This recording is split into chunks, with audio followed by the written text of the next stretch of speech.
আসসালামু আলাইকুম। হ্যালো বন্ধুরা, তোমরা সবাই কেমন আছো? তো আজকে আমি রান্না করব পুঁই শাক টোনা মাছ দিয়ে।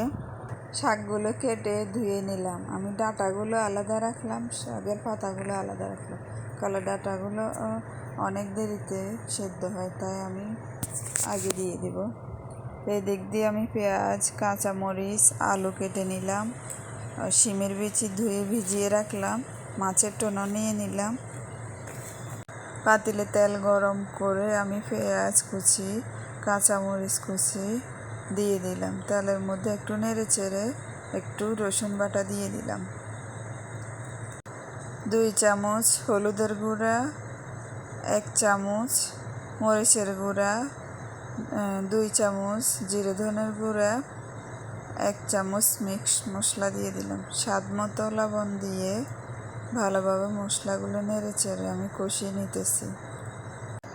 মশলাগুলো আমি প্রথমে তেলের মধ্যে কষাইতেছি, তারপরে দেখেন একটু পানি দিয়ে দিলাম।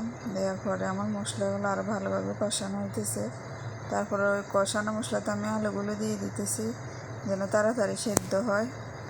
আলুগুলো তাড়াতাড়ি শাকের সাথে যেন মিশে যায়, তাই আমি তাড়াতাড়ি সিদ্ধ দিয়ে দিলাম। মশলার সাথে একসাথে মশলাও কষানো হবে, আলুও সিদ্ধ হবে। আলুগুলো সিদ্ধ হওয়ার পর আমি শিমের বিচিগুলো দিয়ে দিলাম।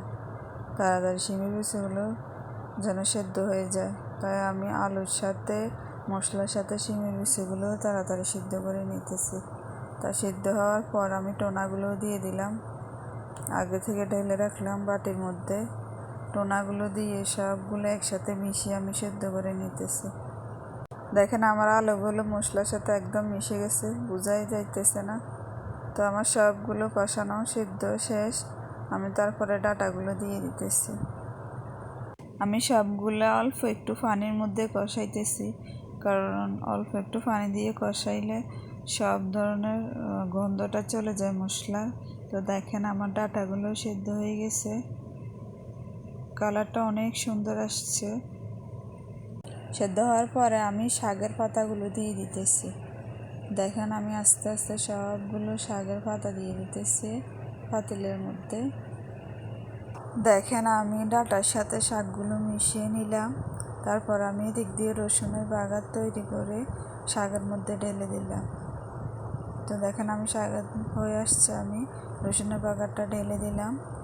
তো আমার শাকটা কমপ্লিট হয়ে আসছে রান্না। কালারটা অনেক সুন্দর আসছে, খাইতে অনেক মজা হবে মনে হয়।